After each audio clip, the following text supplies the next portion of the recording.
तो आइए हम लोग बात करते हैं आज एक नए टॉपिक के बारे में। जो टॉपिक हमारे शरीर से ही रिलेटेड है। जैसे कि हम सभी देखते हैं कि अभी जैसे हम सभी ने एक्सरसाइज किया या वर्कआउट किया, तो इससे हम थोड़ा सा थका थका महसूस करते हैं। उसके बाद कुछ समय के बाद, जैसे 10 मिनट 20 मिनट के बाद में हमें बहुत ज्यादा एनर्जेटिक फील होता है, एकदम मतलब ऐसा फील होता है कि हम अब सब कुछ कर सकते हैं। यह सुबह सुबह योग का ही एनर्जेटिक होता है, एनर्जी होता है। तो इसी मुद्दे पर ही आज हम लोग बात करेंगे कि नॉर्मल थकान क्या होती है, और एक ऐसे बीमारी की बात करेंगे जो आज के डेट में कॉमनली हो गई है। तो आइए उस बीमारी के बारे में चर्चा आरंभ करते हैं, जिसका नाम है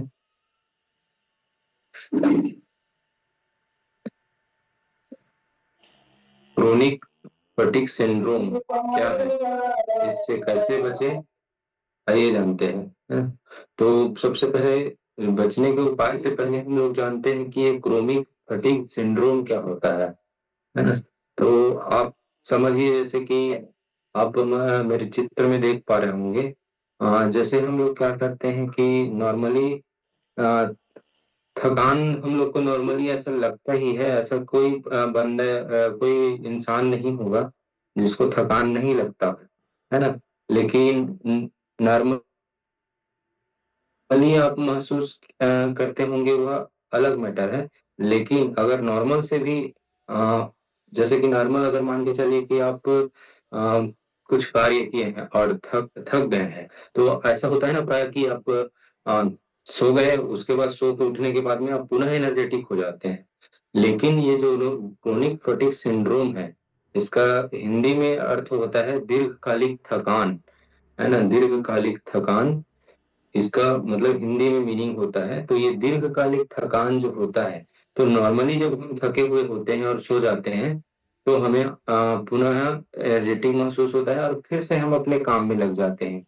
लेकिन क्रोनिक फटीग सिंड्रोम में क्या होता है कि आप थकान लगी आपको और आप सो गए, और सो के उठने के बाद में ही जस का तस आपका मान के चलिए वह थकान बनी हुई है।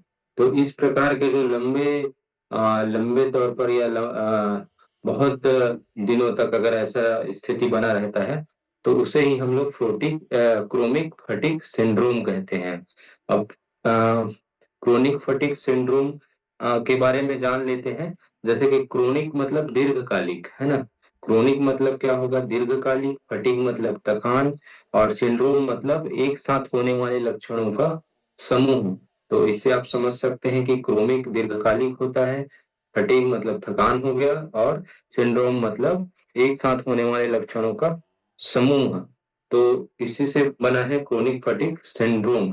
तो क्रोनिक फटीग सिंड्रोम के बारे में हम समझ गए कि क्रोनिक फटीग सिंड्रोम अगर लगातार आपको थकान बनी हुई है और कहीं आप आराम कर रहे हैं, उसके पश्चात भी आपको पुनः एनर्जी एनर्जी प्राप्त नहीं हो पा रही है, तो यह होती है क्रोनिक फटीग सिंड्रोम। उसके बाद इसके लक्षणों की बात करते हैं। अब क्रोनिक फटीग सिंड्रोम और नॉर्मल जो थकान होती है, उसमें क्या अंतर होता है। नॉर्मल थकान में तो हमें थकान महसूस होगी, हम आराम करेंगे और स्वस्थ हो जाएंगे। लेकिन क्रोनिक फटीग सिंड्रोम में उसके लक्षण क्या क्या होंगे। इसमें व्यक्ति लगातार थकावट महसूस करता है। इसमें ऐसा नहीं है कि आप सो के उठ गए तो फिर आपको थकान नहीं होगी। इसमें आपकी थकान लगातार बनी रहेगी, है ना। ये आपका एक लक्षण हो सकता है। जैसे इमोशनल या फिजिकल स्ट्रेस के बाद बहुत ज्यादा थकान महसूस होने लगती है। इमोशनल या फिजिकल स्ट्रेस अर्थात हम भावनात्मक रूप से कभी स्ट्रेस लेते हैं, या कोई वर्क करने के बाद में हम लोग जो आती है, तो वह तनाव हमें आ, थकान महसूस कराती है और बनी रहती है। तो यह इसकी लक्षण होती है। तो थकान लगातार आपको स्ट्रेस के साथ साथ थकान भी बने रहेगी।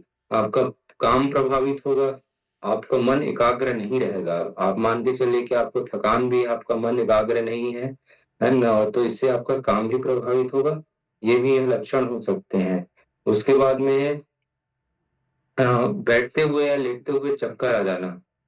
कभी हम थकावट के वजह से महसूस करते हैं कि हम लेट रहे हैं या सो रहे हैं, तो अचानक से हमें थक्कर आ जा रही या चक्कर आ जा रही है, तो ये भी हो सकता है।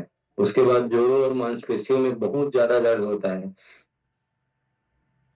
नॉर्मल थकान में भी हमको जोड़ों और मांसपेशियों में दर्द रहता है, लेकिन वह आराम करने के बाद में पुनः ठीक हो जाता है। लेकिन इसमें क्या होता है कि जोड़ों और मांसपेशियों में लगातार लगातार दर्द बनी हुई रहती है। उसके बाद में ब्रेन फॉग जैसी समस्या होती है। ब्रेन फॉग अर्थात इसमें सब कुछ धुंधला दिखाई देने लगता है हमें।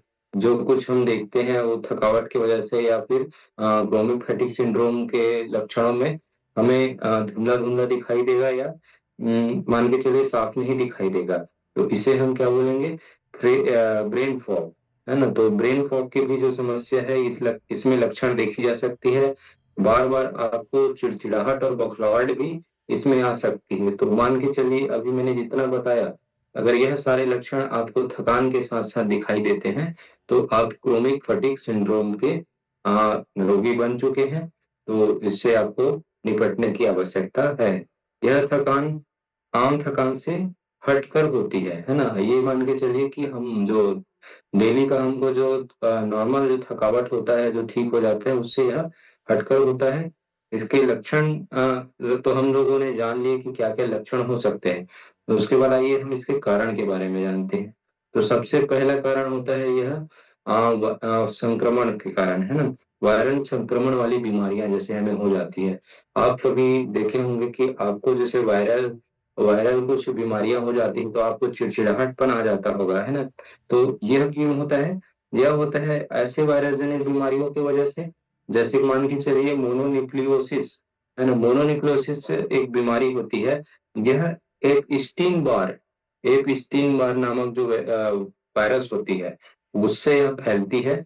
इसके लक्षण में बुखार, सिर दर्द, गले में खराश और अत्यधिक थकान महसूस होता है ना। तो ये कारण हो सकता है। वायरल संक्रमण की वजह से भी आपको ये लगातार लगातार यह बनी हुई हो सकती है, या किसी को लगातार इस टाइप के बुखार या गले में खराश। कई बार होता है ना कि हमको लगातार बहुत दिनों तक गले में खराश बुखार ऐसा कुछ सिचुएशन होता है, तो यह वायरस संक्रमण के कारण हो सकता है ना। इसका एक कारण क्रोनिक फटीग सिंड्रोम होने का एक कारण यह हो सकता है। उसके बाद में है इम्यून सिस्टम की समस्या।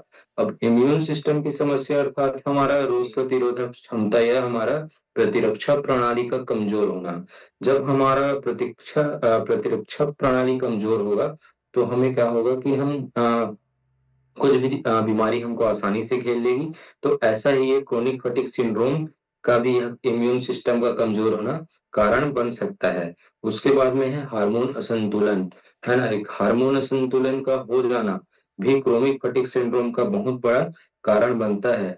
जब शरीर में कुछ हार्मोन्स है ना, जैसे सेरोटोनिन, गाबा, नॉरपेनेफ्रिन की कमी ऐसी जब होती है तो तकलीफ बहुत ज्यादा हो जाती है ना। मन टूटा या बिखरा हुआ लगता है। और मान के चलिए कि आपको सोने के समय आपको ये मेलाटोनिन नामक हार्मोन का भी अगर रिलीज आपका शरीर नहीं कर पा रहा है तो भी आपको यह प्रॉब्लम होगी। तो हार्मोनल असंतुलन भी, हार्मोन्स का असंतुलित होना भी एक बहुत बड़ा कारण होता है क्रोनिक फटीग सिंड्रोम होने का। उसके बाद में आ जाते हैं शारीरिक और मानसिक तनाव। सबसे बड़ा कारण आप इसे ही मान सकते हैं, या ये बहुत बड़ा कारण है किसी बड़ी शारीरिक बीमारी, है ना। आप मान के चलिए कि कोई रोगी होता है तो वह कोई बड़ा बीमारी से जूझ रहा है, या सर्जरी करवाया है, या गंभीर भावनात्मक तनाव के बाद वह शुरू हो सकता है। मतलब कोई हॉस्पिटल में अपना सर्जरी कराया है ना। और शारीरिक बीमारियां उसको बहुत ज्यादा रहती है, बहुत सारा हाथ पैर में दर्द या गैस की समस्या, बहुत सारी जो समस्याएं एक साथ से जो जूझते रहता है। तो ऐसे लोगों को भी शारीरिक और मानसिक तनाव बहुत ज्यादा आता है। और इस शारीरिक और मानसिक तनाव की वजह से ही उसका इम्यून सिस्टम भी कमजोर होता है, उसका हार्मोनल असंतुलन भी होने लग जाता है, और उसको वायरल संक्रमण से भी बीमारी होने की जो समस्या है वो बढ़ सकती है। तो आप मान के चलिए कि सब एक दूसरे से जुड़ी हुई है। तो क्रोनिक फटीग सिंड्रोम का सबसे बड़ा कारण या बहुत महत्वपूर्ण कारण आप तनाव को भी ले सकते हैं। उसके बाद में है टॉक्सिन एक्सपोज। मान के चलिए कि आपके शरीर से टॉक्सिन्स, है ना, विषैले पदार्थ बाहर नहीं हो रहे हैं। आप मान के चलिए कि खाते जा रहे हैं, आपके शरीर में विषैले पदार्थों का जमाव होते जा रहा है, तो भी यह एक बहुत बड़ा कारण बन सकता है आपके क्रोनिक फटीग सिंड्रोम का।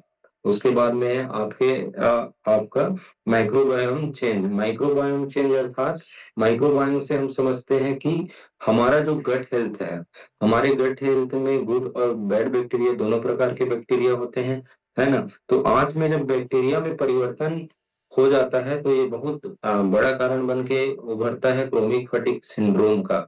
अब इस ये बहुत बड़ा कारण कैसे बनता है इसके बारे में समझते हैं कि जब आपके शरीर में या आंतों में गुड बैक्टीरिया या बैड बैक्टीरिया का अनबैलेंस हो जाएगा, जैसे बैड बैक्टीरिया बढ़ गई और गुड गुड बैक्टीरिया कम हो गई, तो बैड बैक्टीरिया की वजह से आपका डाइजेशन और पाचन में फर्क पड़ेगा।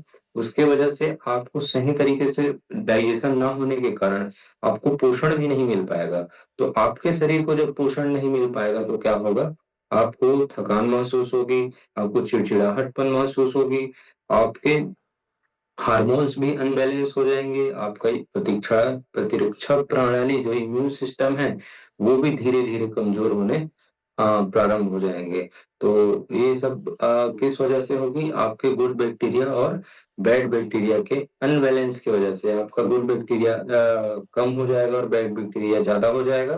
तो ये सब कारण हो सकती है आपके क्रोनिक फटीग सिंड्रोम की, है ना। तो ये तो हमने जान लिया लक्षण और कारण। अब आइए जानते हैं कि इसका इसका निदान हम कैसे करेंगे, है ना। तो सबसे पहले तो निदान के लिए आपको जरूरी है आपको अच्छी नींद। हाँ, इसमें नींद एक बहुत बहुत बड़ी भूमिका निभाती है। अगर आप समय पर सोना और समय पर उठना रखते हैं सही तरीके से, या यह आपके लिए बहुत जरूरी है। अगर इसके लिए सोने व जगने का समय आप तय कर लेते हैं, नींद के पीछे ना भागकर एक समय तय करते हैं कि हाँ मुझे आज से मुझे 10 बजे सोनी है, मुझे 5 बजे उठनी है। तो यह नियम का अगर आप पालन करते हैं तो आपको काफी राहत मिलने वाला है। इसका भी रीजन यह है कि अगर आपको अच्छी नींद आएगी तो आपके आपके गट हेल्थ सुधरेगा, आपके मांसपेशियों को भी तरोताजा होने में या उनको अच्छे से होने में, या मांसपेशियों को पुनः जैसे हमारी कोशिकाएं प्रतिदिन मरती और बनती हैं तो उसको भी बनने में सहायता मिलेगी आपके नींद की वजह से। तो नींद बहुत जरूरी है क्रोनिक फटीग सिंड्रोम जैसी बीमारी से बचने के लिए। उसके बाद में है आपको सोने से पहले कैफीन वाली चीजों का सेवन नहीं करना है, जैसे चाय कॉफी, है ना। इस टाइप कैफीन पदार्थों से बिल्कुल आपको बचना है। अगर हो सके तो सोने से पहले आप दूध पी सकते हैं, अगर आपको सूट करता है तो, आपको सूट कर रहा है तो आप दूध पी के सो सकते हैं, या हल्दी वाली दूध पी सकते हैं। वह आपके लिए जो गुनगुना हल्दी वाला जो दूध रहेगा वो फायदेमंद हो सकता है, लेकिन जिसको सूट करता है वो उसके लिए रहेगा। उसके बाद में अगर आप मान के चलिए कि आपका पेट भारी भारी लगता है ना, अगर सोने से पहले पेट भारी भारी है तो आप एक बार फ्रेश होकर भी अगर आप सोएंगे तो भी वह आपके लिए बहुत फायदेमंद होने वाला है ना। और सबसे बड़ा जरूरी चीज है हमारा मेडिटेशन। अगर आपको क्रोनिक फटीग सिंड्रोम से बचना है तो आपको मेडिटेशन करना होगा और एक्सरसाइज करना होगा। अगर ये मान के चलिए कि अगर आपने मेडिटेशन किया और एक्सरसाइज अगर अच्छे से कर रहे हैं तो आपको कभी भी क्रोनिक फटीग सिंड्रोम जैसी बीमारियों का सामना नहीं करना पड़ेगा, है ना। ये आप मतलब हमेशा स्वस्थ ही रहेंगे। इसका रीजन ये है कि अगर हम नित्य प्रतिदिन अगर 40 से 50 मिनट अगर एक्सरसाइज या मेडिटेशन अगर अच्छे से करते हैं तो हमें यह थकान या हमारे गुड बैक्टीरिया या हार्मोन्स इनबैलेंस के बारे में हमको सोचने की आवश्यकता नहीं है। हम अपने शरीर के साथ बहुत अच्छा कर रहे हैं। ये तो हो गया एक्सरसाइज का महत्व। उसके बाद में आपके जीवन शैली में जो आहार है ना, वो भी बहुत इंपॉर्टेंट रोल अदा करते हैं। जैसे चीनी शराब और कैफीन